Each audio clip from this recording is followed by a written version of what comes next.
Clearly, when we've spent the time and trouble to verify that our properties are correct, we want to be able to reuse those as quickly and as easily as possible. This section is going to talk about some language constructs and methodologies we can use in order that we can get the best from reuse of our properties. We're also going to talk about something called binding, which allows us to specify the properties in a different file from which the RTL design has been defined, and then attach those properties so that they evaluate the RTL design, which is in the separate file. Let's review how we use sequence arguments. We use sequence arguments because it allows us to declare common sequences, like for example for a kind of burst, and we can define some arguments which specify things like, for example, which signal names we use or how many beats there are in a burst. What we then do is we map the formal arguments, then we map the formal arguments at instantiation. The formal arguments, as we can see from the example here, are the names we use inside the definition of the sequence itself. So in this sequence here, n and p are the formal parameters, and we define behavior of the sequence in terms of n and p. When we instantiate the sequence, we give its name, and then we have to map what's known as the actual values to the sequence parameters. So in this example instantiation, 10 maps to the parameter n, and ag maps to the parameter p. The result is as if we do a text expansion, and when the text is expanded, the tool will do checks to make sure the expanded code is legal. This shows untyped parameters. You can also define parameters with types, and when you do this, this gives you a better degree of type checking. So look in the language reference manual for System Verilog if you wish to see how to do that. We can also define local variables in parameter lists as well, which is another thing that may be useful for you to have a look at in the System Verilog LRM. Property arguments are much like sequence arguments. So what we've got here is a property which we parameterize. A common reason for parameterizing properties is because we want to pass in different signal names. So we want to verify the same behavior but on different signal names. For example, multiple instances of the same kind of interface. And this allows us to do this. As you can see from the property description, CLK is not passed as a parameter. So this is really bad style because what it does is it relies upon us having a local signal with the name CLK, which would limit its reuse.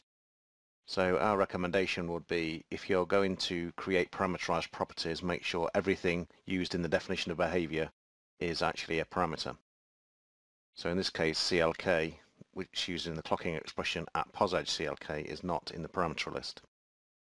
As with sequences, you can also have typed properties and declare local variables in properties if you wish. Look in the LRM if you want more details on how to do this. This is a recently new feature in the System Verilog language reference manual. When we instantiate a property, things to remember are when you give the name for the property and you map the actual parameters to the formal parameters. So in this case, we're instancing the property result after n. The first parameter write_rec maps to start in the property definition. The second parameter 3 maps to n. The third parameter ac maps to result. And the fourth parameter cancel maps to stop. Also remember that when we say assert property, what follows is always a pair of round brackets. So if we're instantiating a property, then we have inside of the outer round brackets the property name, and then in another set of round brackets the parameter list. When we create an instance of a property, such as we've just done, then what will happen is the tool will expand this as a text expansion, and then it will check whether the result is syntactically correct and it will compile it. Any errors will be shown at compilation. We can use the normal Verilog construct generate in order to generate many assertions. This is a Verilog 2001 statement. In the code example here, what we can see is a property whose name is vres, and it has a single parameter called n. And what we're going to use that n for inside of the property is to index some vectors. So there is a vector called rec and a vector called ac. So as you can gather from this, what the property is intending to do is there's a vector containing a series of requests, and in the corresponding index of a vector is a series of acs. So what we want to ensure is for every index that if we have a rec, we have an ac next cycle. And this will be painful to do for 64-bit wide buses. So what we can do instead is we can use the Verilog 2001 statement generate. So here the generate is going to create an assertion for every index in the vector, because we're iterating around a loop for the index I equals 0 to I less than 7, and on each iteration we're incrementing I. So what we're then doing is we're creating an assertion. We're saying assert property vres, and as a parameter we're passing whatever the for generate loop index is. We can also use conditional, case and nested generates if we wished. When you have a generate statement in Verilog 2001, you have to explicitly declare the loop variable. So that's why we've got this line genvar I there. And what happens, notice that inside of the for generate loop we have this assertion name A1. All of them won't be called A1, obviously the name has to be unique, so what will happen is the tool will label this something as shown there. System Verilog has a keyword called bind, and what this allows us to do is instantiate an assertion module inside of a hierarchical design module without having to edit the file which contains the hierarchical design module. It says on the slide that bind is added to the top module, but it can in fact be anywhere you wish. So what would the advantages of this be? Well, we don't need to go and change the design module, so we don't need write access to it. And it's a lot easier to modify and update your properties without having to edit your file containing your design and then having to check it into source control and then run regressions again and so on. We can choose whether we bind to all instances of a module or just specific instances. Well, as the code example shows here, what we've got is our assertion module called M1 prop. It has inputs A, B and clock. Notice it has no outputs. Inside of there is just a single property. So this property just checks the parameters A and B and uses the signal CLK as its clocking expression. So it's not important what the property does here. We're just showing binding.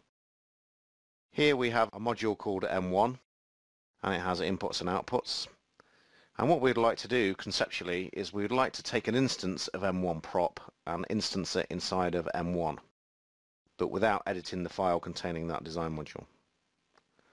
The way in which we do this, and this example shows in a module called top here, we've got an instance of M1 whose name is M1 and an instance of M1 whose name is M2. So there's two instances of that same design module. And what we're doing here is we're using this bind statement. So the syntax of bind is we say the keyword bind. We then say which design module we want to bind to. We then say what assertion module we wish to bind to it. And what this statement will do is actually create an instance of that assertion module inside of the design module. MP1 is the name we choose to give that instance. And in the tool we'll actually see that in the design hierarchy.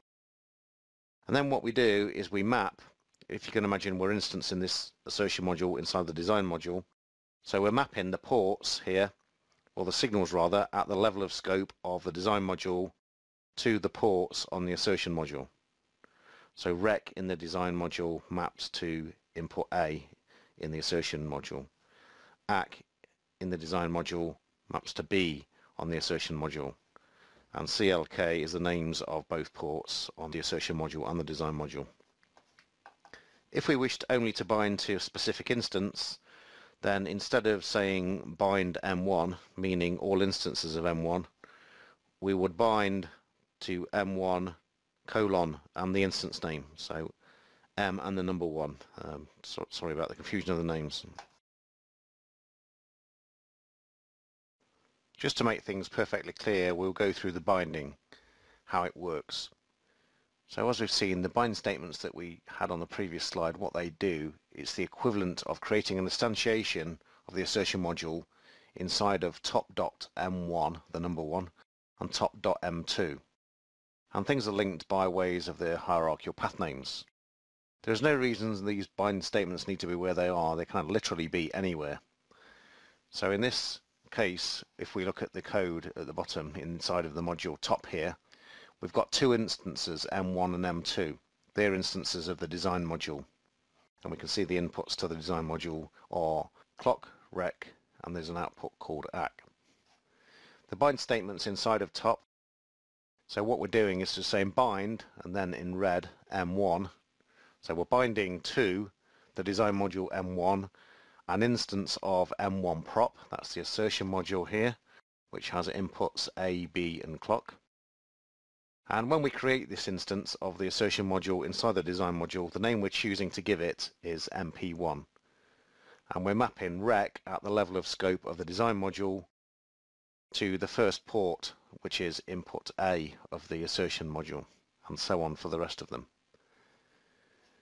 So what that means is for every instance there is inside of our entire hierarchy, every single instance of a M1 kind of module will have an instance of a Mon1 prop assertion module in it with the instance name NP1 and the port mapping is shown.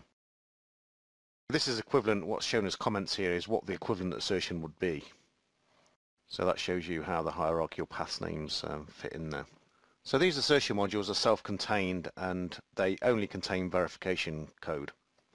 We call them verification components and we'll talk about those in a later chapter. If there are properties we may want to apply conditionally, then one way of achieving this is by using the Verilog if-def statement. So reasons you might want to exclude properties are they are cases for formal. We'll talk about what cases are later. It may be they're abstract properties which only work in formal. Or there could be things called sanity checks. So sanity checks are things you're expecting to fail to give you confidence in your tool and your verification strategy. So even if you don't think you want to exclude your properties, it's a lot easier to put them in if-defs anyway if you're going to put them inside the same file as your RTL, because you'll always find a reason at a future date that you never thought you would have to not have the property there anymore. Let's just consider what properties tell us. They tell us about some desired behavior, whether that's the behavior of the DUT, assertions, or the behavior of the DUT's environment, which are assumptions. So none of those SVA properties say a single thing about whether we're using simulation or formal.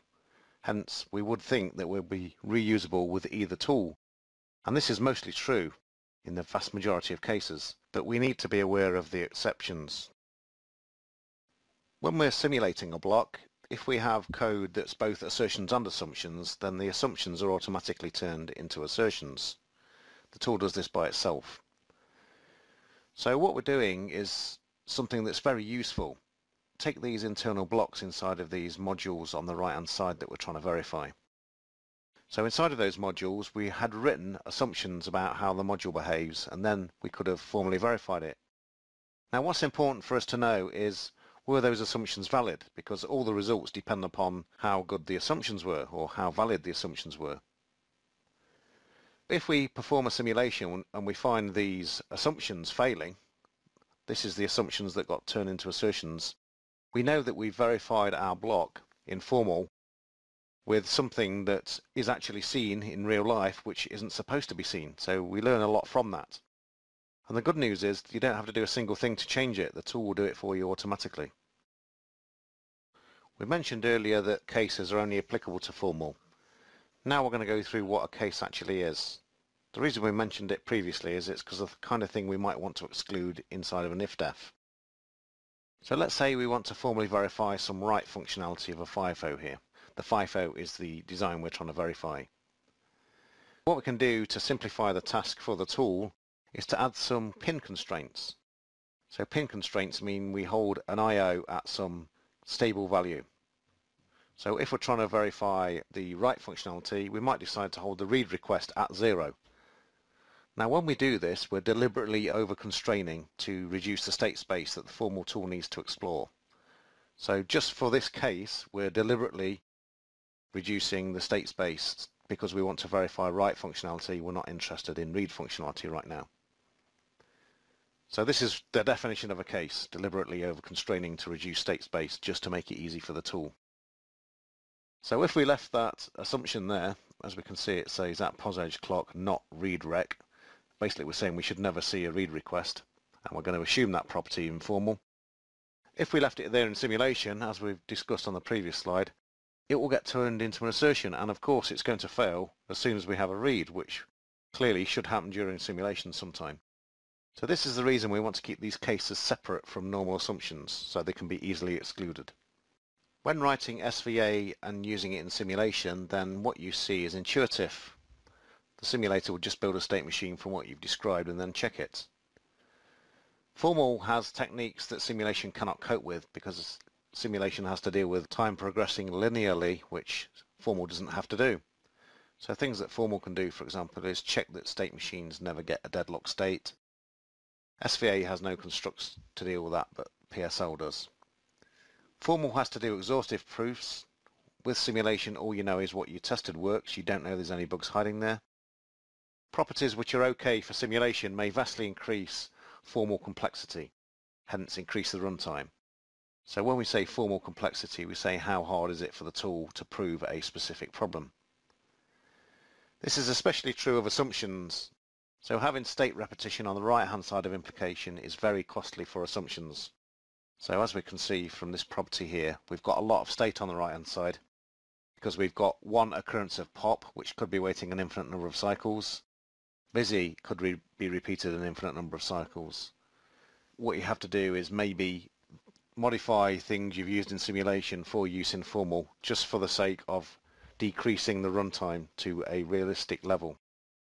From the module we've just covered, the most important things were the parameterization of sequences and properties, and the bind statement, which allows us to apply some assertions to a design module without having to go and edit the design module. And that concludes our video. Thank you for listening. Goodbye.